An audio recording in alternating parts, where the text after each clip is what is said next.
اللہ کے نام سے شروع جو بڑا مہربان نہایت رحم فرمانے والا ہے۔ الف لام را، یہ عظیم کتاب ہے جسے ہم نے آپ کی طرف اتارا ہے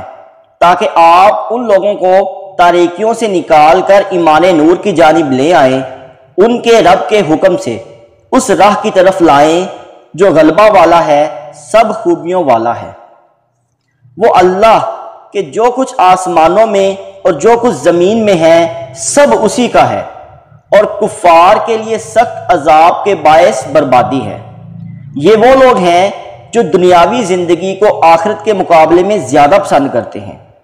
اور لوگوں کو اللہ کی راہ سے روکتے ہیں اور اس کے دین حق میں کجی تلاش کرتے ہیں۔ یہ لوگ دور کی گمراہی میں پڑ چکے ہیں، اور ہم نے کسی رسول کو نہیں بھیجا مگر اپنی قوم کی زبان کے ساتھ تاکہ وہ ان کے لیے پیغام حق خوب واضح کر سکے۔ پھر اللہ جسے چاہتا ہے گمراہ ٹھہرا دیتا ہے اور جسے چاہتا ہے ہدایت بخشتا ہے، اور وہ غالب حکمت والا ہے۔ اور بے شک ہم نے موسیٰ کو اپنی نشانیوں کے ساتھ بھیجا کہ اے موسیٰ، تم اپنی قوم کو اندھیروں سے نکال کر نور کی طرف لے جاؤ اور انہیں اللہ کے دنوں کی یاد دلاؤ جو ان پر پہلی امتوں پر آ چکے تھے۔ بے شک اس میں ہر زیادہ صبر کرنے والے اور خوب شکر بجا لانے والے کے لیے نشانیاں ہیں۔ اور وہ وقت یاد کیجئے جب موسیٰ نے اپنی قوم سے کہا، تم اپنے اوپر اللہ کے اس انعام کو یاد کرو جب اس نے تمہیں آل فرعون سے نجات دی جو تمہیں سخت عذاب پہنچاتے تھے اور تمہارے لڑکوں کو ذبح کر ڈالتے تھے اور تمہاری عورتوں کو زندہ چھوڑ دیتے تھے، اور اس میں تمہارے رب کی جانب سے بڑی بھاری آزمائش تھی۔ اور یاد کرو جب تمہارے رب نے آگاہ فرمایا کہ اگر تم شکر ادا کرو گے تو میں تم پر اپنی نعمتوں کا ضرور اضافہ کروں گا، اور اگر تم ناشکری کرو گے تو میرا عذاب بہت سخت ہے۔ اور موسیٰ نے کہا، اگر تم اور وہ سب کے سب لوگ جو زمین میں کفر کرنے لگے ہیں تو بے شک اللہ ان سب سے یقیناً بے نیاز ہے، لائق حمد و ثنا ہے۔ کیا تمہیں ان لوگوں کی خبر نہیں پہنچی جو تم سے پہلے ہو گزرے ہیں؟ وہ قوم نوح اور عاد اور سمود کی قوموں کے لوگ تھے، اور کچھ لوگ ان کے بعد ہوئے، انہیں اللہ کے سوا کوئی نہیں جانتا کیونکہ وہ صفحہ ہستی سے بالکل نیست و نابود ہو چکے ہیں۔ ان کے پاس ان کے رسول واضح نشانیوں کے ساتھ آئے، پس انہوں نے اپنے ہاتھ اپنے منہوں میں ڈال لیے اور کہنے لگے، ہم نے اس دین کا انکار کر دیا جس کے ساتھ تم بھیجے گئے، اور یقیناً ہم اس چیز کی نسبت اضطراب انگیز شک میں مبتلا ہیں جس کی طرف تم ہمیں دعوت دیتے ہو۔ ان کے پیغمبروں نے کہا، کیا اللہ کے بارے میں شک ہے جو آسمانوں اور زمین کا پیدا فرمانے والا ہے، جو تمہیں بلاتا ہے کہ تمہارے گناہوں کو تمہاری خاطر بخش دے اور تمہاری نافرمانیوں کے باوجود تمہیں ایک مقرر میعاد تک مہلت دیے رکھتا ہے؟ وہ کافر بولے، تم تو صرف ہمارے جیسے بشر ہی ہو، تم یہ چاہتے ہو کہ ہمیں بتوں سے روک دو جن کی پرستش ہمارے باپ دادا کیا کرتے تھے، سو تم ہمارے پاس کوئی روشن دلیل لاؤ۔ ان کے رسولوں نے کہا، اگرچہ ہم نفس بشریت میں تمہاری طرف انسان ہی ہو کر آئے ہیں، لیکن اس فرق پر بھی غور کرو کہ اللہ اپنے بندوں میں جس پر چاہتا ہے احسان فرماتا ہے۔ پھر برابری کیسی اور رہ گئی روشن دلیل کی بات؟ یہ ہمارا کام نہیں کہ ہم اللہ کے حکم کے بغیر تمہارے پاس کوئی دلیل لے آئیں، اور اللہ ہی پر مومنوں کو بھروسہ کرنا چاہیے۔ اور ہمیں کیا ہے کہ ہم اللہ پر بھروسہ نہ کریں، حالانکہ اس نے ہمیں ہدایت و کامیابی کی راہیں دکھائی ہیں، اور ہم ضرور تمہاری اذیت رسانیوں پر صبر کریں گے، اور اہل توکل کو اللہ ہی پر توکل کرنا چاہیے۔ اور کافر لوگ اپنے پیغمبروں سے کہنے لگے،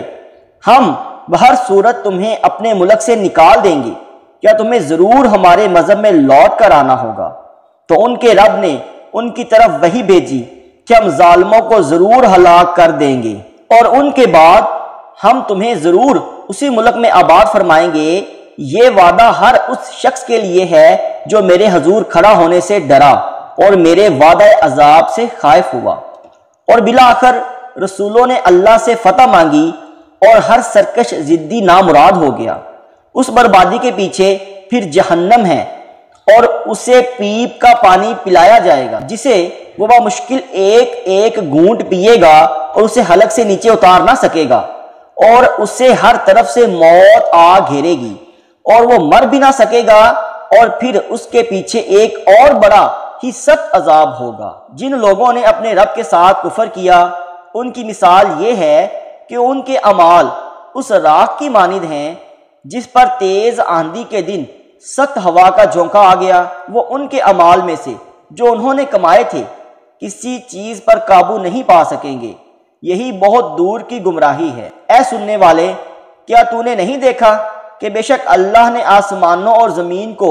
حق پر مبنی حکمت کے ساتھ پیدا فرمایا؟ اگرچہ وہ چاہے تو تمہیں نیست و نابود فرما دے اور تمہاری جگہ نئی مخلوق لے آئے، اور یہ کام اللہ پر کچھ بھی دشوار نہیں ہے۔ اور روز محشر اللہ کے سامنے جب چھوٹے بڑے حاضر ہوں گے تو پیروی کرنے والے کمزور لوگ طاقتور متکبروں سے کہیں گے، ہم تو عمر بھر تمہارے تابع رہے، تو کیا تم اللہ کے عذاب سے بھی ہمیں کسی قدر بچا سکتے ہو؟ وہ امرا اپنے پیچھے لگنے والے غریبوں سے کہیں گے، اگر اللہ ہمیں ہدایت کرتا تو ہم تمہیں بھی ضرور ہدایت کی راہ دکھاتے، ہم خود گمراہ تھے سو تمہیں بھی گمراہ کرتے رہے، ہم پر برابر ہے خواہ آج ہم آہوزاری کریں یا صبر کریں، ہمارے لیے کوئی راہ فرار نہیں ہے۔ اور شیطان کہے گا جب فیصلہ ہو چکے گا کہ بے شک اللہ نے تم سے سچا وعدہ کیا تھا اور میں نے بھی تم سے وعدہ کیا تھا، سو میں نے تم سے وعدہ خلافی کی ہے، اور مجھے دنیا میں تم پر کسی قسم کا زور نہیں تھا سوائے اس کے کہ میں نے تمہیں باطل کی طرف بلایا، سو تم نے اپنے مفاد کی خاطر میری دعوت قبول کی۔ اب تم مجھے ملامت نہ کرو بلکہ خود اپنے آپ کو ملامت کرو، نہ میں آج تمہاری فریاد رسی کر سکتا ہوں اور نہ تم میری فریاد رسی کر سکتے ہو۔ اس سے پہلے جو تم مجھے اللہ کا شریک ٹھہراتے رہے ہو، بے شک میں آج اس سے انکار کرتا ہوں، یقیناً ظالموں کے لیے دردناک عذاب ہے۔ جو لوگ ایمان لائے اور نیک عمل کرتے رہے وہ جنتوں میں داخل کیے جائیں گے جن کے نیچے نہریں بہہ رہی ہیں، وہ ان میں اپنے رب کے حکم سے ہمیشہ رہیں گے۔ ملاقات کے وقت اس میں ان کا دعائیہ کلمہ سلام ہوگا۔ کیا آپ نے نہیں دیکھا اللہ نے کیسی مثال بیان فرمائی کہ پاکیزہ بات اس پاکیزہ درخت کی مانند ہے جس کی جڑ زمین میں مضبوط ہے اور اس کی شاخیں آسمان میں ہیں، اور وہ درخت اپنے رب کے حکم سے ہر وقت پھل دے رہا ہے، اور اللہ لوگوں کے لیے مثالیں بیان فرماتا ہے تاکہ وہ نصیحت حاصل کریں۔ اور ناپاک بات کی مثال اس ناپاک درخت کی سی ہے جسے زمین کے اوپر ہی سے اکھاڑ لیا جائے اور اسے ذرا بھی قرار و بقا نہ ہو۔ اللہ ایمان والوں کو اس مضبوط بات کی برکت سے دنیاوی زندگی میں بھی ثابت قدم رکھتا ہے اور آخرت میں بھی، اور اللہ ظالموں کو گمراہ ٹھہرا دیتا ہے، اور اللہ جو چاہتا ہے کر ڈالتا ہے۔ کیا آپ نے ان لوگوں کو نہیں دیکھا جنہوں نے اللہ کی نعمت کو کفر سے بدل ڈالا اور انہوں نے اپنی قوم کو تباہی کے گھر میں اتار دیا؟ وہ دوزخ ہے جس میں جھونکے جائیں گے اور وہ برا ٹھکانہ ہے، اور انہوں نے اللہ کے لیے شریک بنا ڈالے تاکہ وہ لوگوں کو اس کی راہ سے بہکائیں۔ فرما دیجئے تم چند روزہ فائدہ اٹھا لو، بے شک تمہارا انجام آگ ہی کی طرف جانا ہے۔ آپ میرے مومن بندوں سے فرما دیں کہ وہ نماز قائم رکھیں اور جو رزق ہم نے انہیں دیا ہے اس میں سے پوشیدہ اور علانیہ ہماری راہ میں خرچ کرتے رہیں، اس دن کے آنے سے پہلے جس دن میں نہ کوئی خرید و فروخت ہوگی اور نہ ہی کوئی دنیاوی دوستی کام آئے گی۔ اللہ وہ ہے جس نے آسمانوں اور زمین کو پیدا فرمایا اور آسمان کی جانب سے پانی اتارا، اس پانی کے ذریعے سے تمہارے رزق کے طور پر بھی پھل پیدا کیے، اور اس نے تمہارے لیے کشتیوں کو مسخر کر دیا تاکہ اس کے حکم سے سمندر میں چلتی رہیں، اور اس نے تمہارے لیے دریاؤں کو بھی مسخر کر دیا، اور اس نے تمہارے فائدے کے لیے سورج اور چاند کو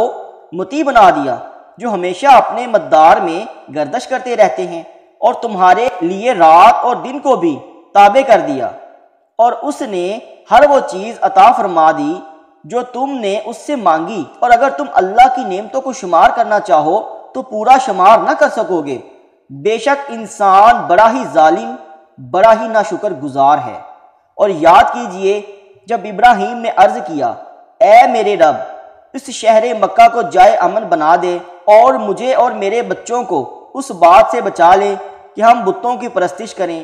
اے میرے رب ان بتوں نے بہت سے لوگوں کو گمراہ کر ڈالا ہے، بس جس نے میری پیروی کی وہ تو میرا ہوگا، اور جس نے میری نافرمانی کی تو بے شک تو بڑا بخشنے والا نہایت مہربان ہے۔ اے ہمارے رب بے شک میں نے اپنی اولاد اسماعیل کو مکہ کی بے آب و گیاہ وادی میں تیرے حرمت والے گھر کے پاس بسا دیا ہے۔ اے ہمارے رب تاکہ وہ نماز قائم رکھیں، پس تو لوگوں کے دلوں کو ایسا کر دے کہ وہ شوق محبت کے ساتھ ان کی طرف مائل رہیں، اور انہیں ہر طرح کے پھلوں کا رزق عطا فرما تاکہ وہ شکر بجا لاتے رہیں۔ اے ہمارے رب بے شک تو سب کچھ جانتا ہے، جو ہم چھپاتے ہیں اور جو ہم ظاہر کرتے ہیں، اور اللہ پر کوئی بھی چیز نہ زمین میں پوشیدہ ہے اور نہ ہی آسمان میں۔ سب تعریفیں اللہ کے لیے ہیں جس نے مجھے بڑھاپے میں اسماعیل اور اسحاق دو فرزند عطا فرمائے۔ بے شک میرا رب دعا خوب سننے والا ہے۔ اے میرے رب مجھے اور میری اولاد کو نماز قائم رکھنے والا بنا دے۔ اے ہمارے رب تو میری دعا قبول فرما لے۔ اے ہمارے رب مجھے بخش دے اور میرے والدین کو بھی بخش دے اور دیگر سب مومنوں کو بھی جس دن حساب قائم ہوگا، اور اللہ کو ان کاموں سے ہرگز بے خبر نہ سمجھنا جو ظالم انجام دے رہے ہیں، بس وہ تو ان ظالموں کو فقط اس دن کے لیے مہلت دیے جا رہا ہے جس میں آنکھیں پھٹی رہ جائیں گی۔ وہ لوگ میدان حشر کی طرف اپنے سر اوپر اٹھائے دوڑتے جا رہے ہوں گے، اس حال میں کہ ان کی پلکیں بھی نہ جھپکتی ہوں گی اور ان کے دل سکت سے خالی ہو رہے ہوں گے۔ اور آپ لوگوں کو اس دن سے ڈرائیں جب ان پر عذاب آ پہنچے گا تو وہ لوگ جو ظلم کرتے رہے ہوں گے کہیں گے اے ہمارے رب ہمیں تھوڑی دیر کے لیے مہلت دے دے کہ ہم تیری دعوت کو قبول کر لیں اور رسولوں کی پیروی کر لیں۔ ان سے کہا جائے گا کہ کیا تم ہی لوگ پہلے قسمیں نہیں کھاتے رہے کہ تمہیں کبھی زوال نہیں آئے گا، اور تم اپنی باری پر انہی لوگوں کے چھوڑے ہوئے محلات میں رہتے تھے جنہوں نے اپنے اپنے دور میں اپنی اپنی جانوں پر ظلم کیا، اور تم اپنی باری پر انہی لوگوں کے چھوڑے ہوئے محلات میں رہتے تھے جنہوں نے اپنی جانوں پر ظلم کیا تھا، حالانکہ تم پر عیاں ہو چکا تھا کہ ہم نے ان کے ساتھ کیا معاملہ کیا تھا، اور ہم نے تمہارے فہم کے لیے مثالیں بھی بیان کی تھی، اور انہوں نے اپنی طرف سے بڑی فریب کاریاں کی جبکہ اللہ کے پاس ان کے ہر فریب کا توڑ تھا، اگرچہ ان کی مکارانہ تدبیریں ایسی تھیں کہ ان سے پہاڑ بھی اکھڑ جائیں۔ تو اللہ کو ہرگز اپنے رسولوں سے وعدہ خلافی کرنے والا نہ سمجھنا، بے شک اللہ غالب ہے، بدلہ لینے والا ہے۔ جس دن یہ زمین دوسری زمین سے بدل دی جائے گی اور جملہ آسمان بھی بدل دیے جائیں گے، اور سب لوگ اللہ کے روبرو حاضر ہوں گے جو ایک ہے، سب پر غالب ہے، اور اس دن آپ مجرموں کو زنجیروں میں جکڑے ہوئے دیکھیں گے، ان کے لباس گندک یا ایسے روغن کے ہوں گے جو آگ کو خوب بھڑکاتا ہے، اور ان کے چہروں کو آگ ڈھانپ رہی ہوگی تاکہ اللہ ہر اس شخص کو ان کے اعمال کا بدلہ دے دے جو اس نے کما رکھے ہیں۔ بے شک اللہ حساب میں جلدی فرمانے والا ہے۔ یہ قرآن لوگوں کے لیے مکمل پیغام کا پہنچا دینا ہے۔ قرآن لوگوں کے لیے مکمل پیغام کا پہنچا دینا ہے تاکہ انہیں اس کے ذریعے ڈرایا جائے، اور یہ کہ وہ خوب جان لیں بس وہی اللہ معبود یکتا ہے، اور یہ کہ دانشمند لوگ نصیحت حاصل کریں۔